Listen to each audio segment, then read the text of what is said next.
Speaking to journalists on his return from Washington, Erdoğan has reiterated his support for Trump's vision of global peace, stressing that there is mutual will to stop the bloodshed and reach a ceasefire in Gaza with lasting peace in Palestine a priority. The Turkish president has also noted the participation of Syrian President Ahmed al-Shara at the UN General Assembly, and it was crucial for the global legitimacy of the new Syrian government.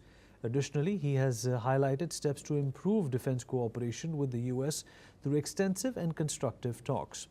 On economic cooperation, Erdoğan has said that he has discussed measures to facilitate trade, including revising tariffs aiming for a $100 billion trade volume.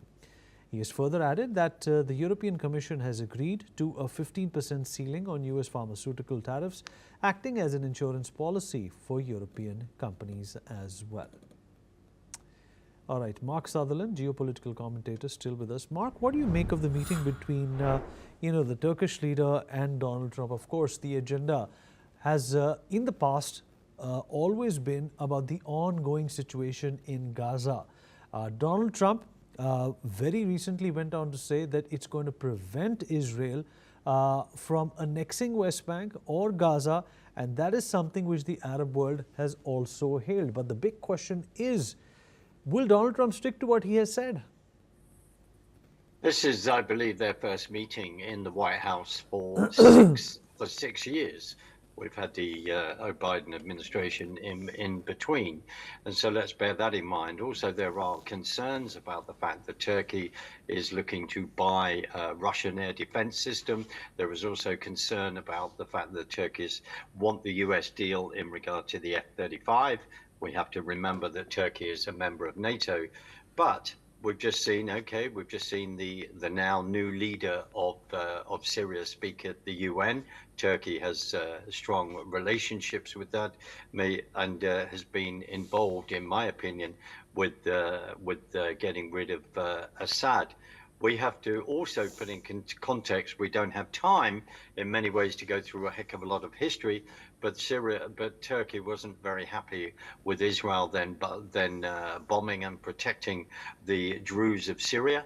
This comes down to this new Syrian regime and what forces have done there in regard to attacking Druze, in regard to attacking Christian communities there as well. We have to remember that this individual and his terrorist links in the past, ISIS, and at one point America had a big price on his head.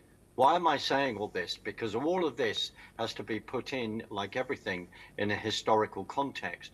It isn't just quickly looking at a quick byline to grab the headlines presently. We have to look in the past. And also, Erdoğan has always wanted to be, the new sultan, and in many ways to reenact the Ottoman Empire and the history of that.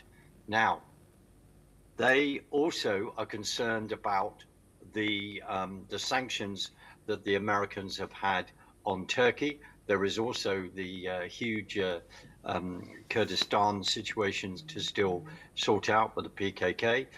One of their leaders has been imprisoned, and talk about laying down weapons. And I am just pointing out that the situation is extremely complex. And Trump, of course, it's about business. It's about building those relationships, and that is what he would then like to do. So it's good that people are talking to each other. Of that, there is no doubt.